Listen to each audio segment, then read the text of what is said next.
Fallingwater by the architect Frank Lloyd Wright is probably next to the White House and Monticello, the most famous and well-known architectural home in the United States.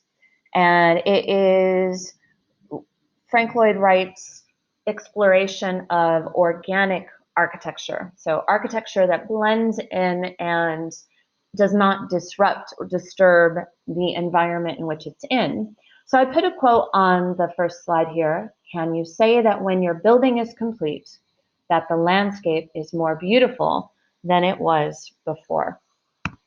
And I definitely say he achieved that and answered that question in the affirmative there with this building. It's gorgeous.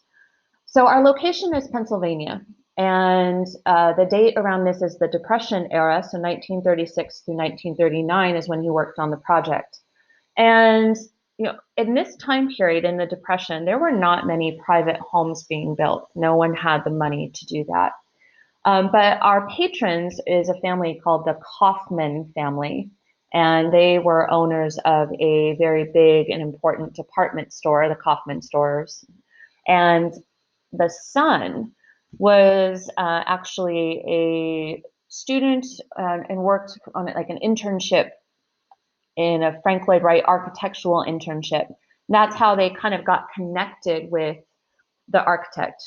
Wright was about 67 at the time of this commission, and he was kind of considered, I don't know if washed up, that's a bit extreme, but the new architects of the time, like Le Corbusier, who did Villa Savoye, and that style was more of the thing. And so I think people had written off Wright as more of the older school of architecture. So when he took this commission, I think he had a lot to prove with this, and definitely stuck with some influences here in him from his visits in Japan and some of the modern materials, but didn't divert too much to the modern. He's more doing his own unique style with some elements of modern and some elements from Japan and some of his own kind of continual style that he is known for. So definitely want to label this as organic architecture. And again, that's because he's using natural materials from the site, and he is using the philosophy of Japanese architecture, where there needs to be this harmony, this relationship that is very balanced between man and nature.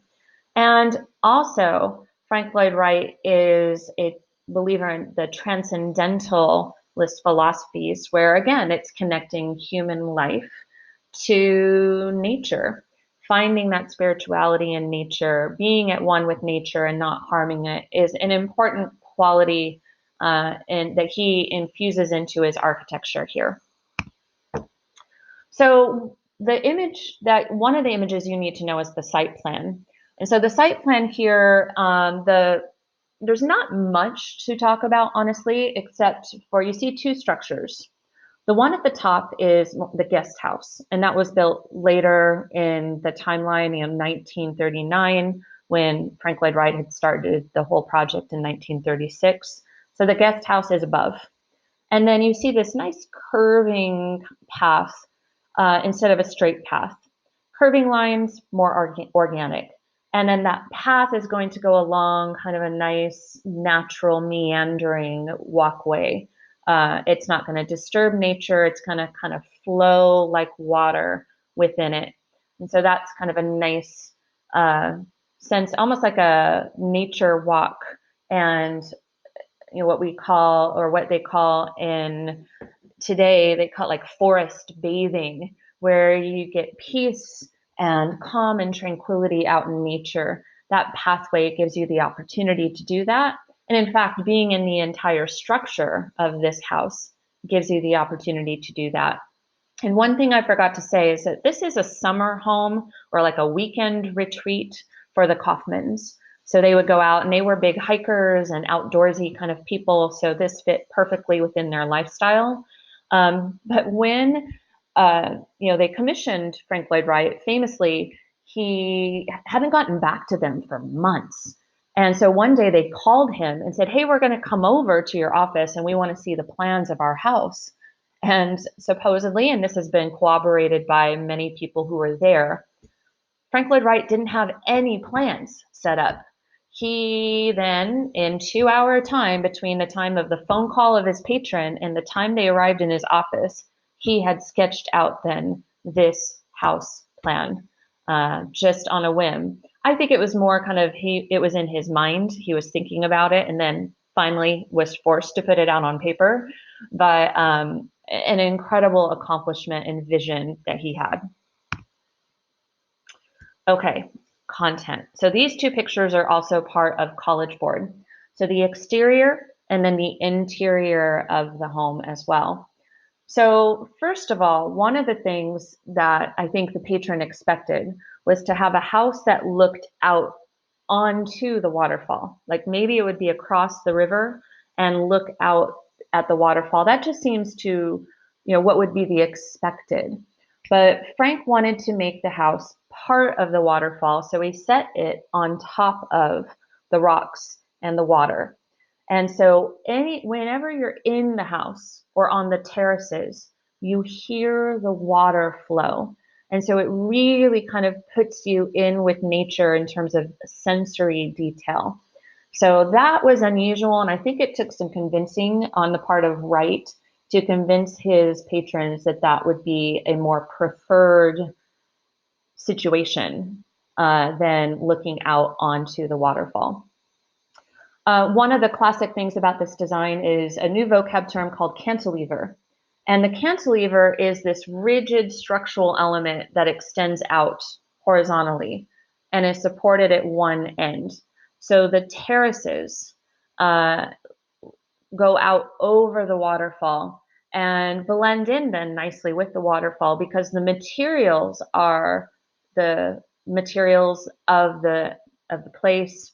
The stone and concrete, when he did have to use concrete, the concrete color is the same of the stone, so it all feels very natural and blends in with its surroundings.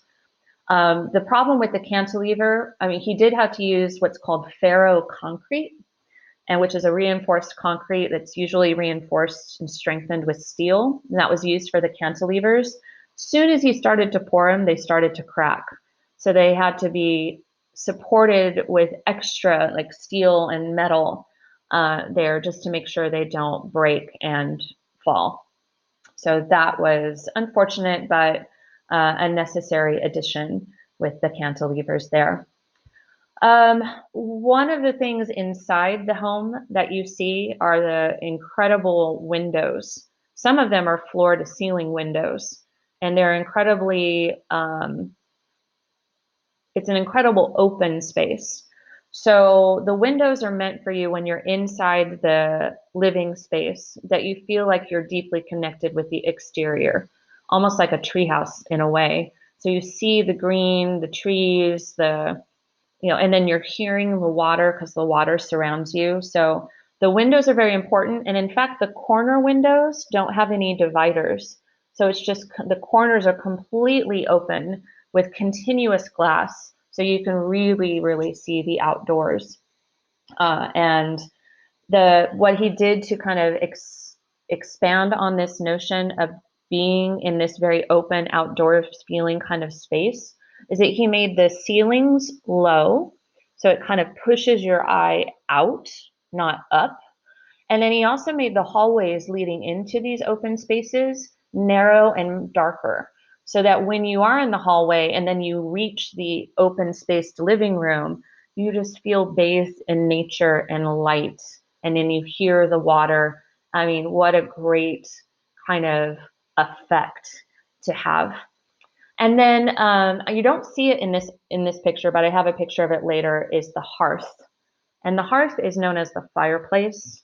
And it's the heart of any Frank Lloyd Wright home because it's the gathering space for families, for warmth, from the beginning of time, fire, warmth, the fire has been a place to gather and get comfort. And that's no different here, but it's the stone he uses and of the the surroundings, and the stone kind of spills out onto the stone floor, which is a cool look. It just feels incredibly organic. Last thing about the space is that the square footage of these outdoor terraces that you can go out onto, like a balcony, is about the same square footage as the entire interior square footage. So it is, again, the harmony of outdoors and indoors that he's achieving here. So here's the hearth. I just wanted to show you a picture of that. And what's interesting is that, see, the rock of the hearth spills out into the rock of the floor. So it just feels very natural and organic. And again, it's big, and it is the real heart of the home. So hearth, and that's important. That's typically a question on the AP exam, or they want to check that you know that. So, look for that like on a multiple choice question, that the home is centered around the hearth. And here, you just have some pictures showing you, on the right-hand side, it's the stairs leading out from the living room space. And they just go out, and there's a platform over the water. And so it's leading you nowhere but nature. And, that connection with nature is, again, incredibly important. And on the left, you see the stone pillars of the home. And in between those, you see trees. And with the beams, again, for support, he actually just altered the beams of the house in order to make sure that the trees wouldn't be disturbed. And again, the trees almost blend in with the stone, like the color of his home, the materials and the color just blend in completely with the surroundings, so that you don't feel like it's just this eyesore or unexpected, touch of and evidence of man here in this beautiful natural environment. And then here's another interior shot, and this is one I wanted to talk about a little bit. If you live in a Frank Lloyd Wright home, he is going to furnish the interior, and he did that in this space. And sometimes he was even known to design clothing for you to wear in the home. And he would come and visit you and say, make sure that things were where they should be, and that things weren't changed too much, because he was very strong in his vision. And I mean, I love it. But you had some obligations to your designer if you lived in one of his houses. But here I just wanted to show you again the big amount of windows, the organic materials within the space, the light, the lower ceilings, again, drawing your attention outdoors to the space. So again, Frank Lloyd Wright, what a fabulous architect. Remember, he studied under Louis Sullivan, and then branched out on his own. An incredible visionary.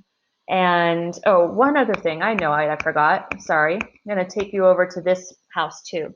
This is a house in Illinois, and I would know this term, prairie style. Talking about him in general reminded me of this. This is the other kind of home that Frank Lloyd Wright is known for. It is, again, called Prairie House style. It's kind of mimicking the flat, long prairie lands of the Midwest. And, as you drive west, you see those. And so the house is very snug to the ground, elongated. You can see cantilevered roof lines, and they extend out and are only supported on one side. So that's something else I think I would know. And this could be an attribution piece, I could imagine there with that. So that's the Roby House in Illinois. All right, Frank Lloyd Wright, again, our great American architect, in this case, an organic architectural piece with Fallingwater, also known again by the patron's name, the Kaufman House.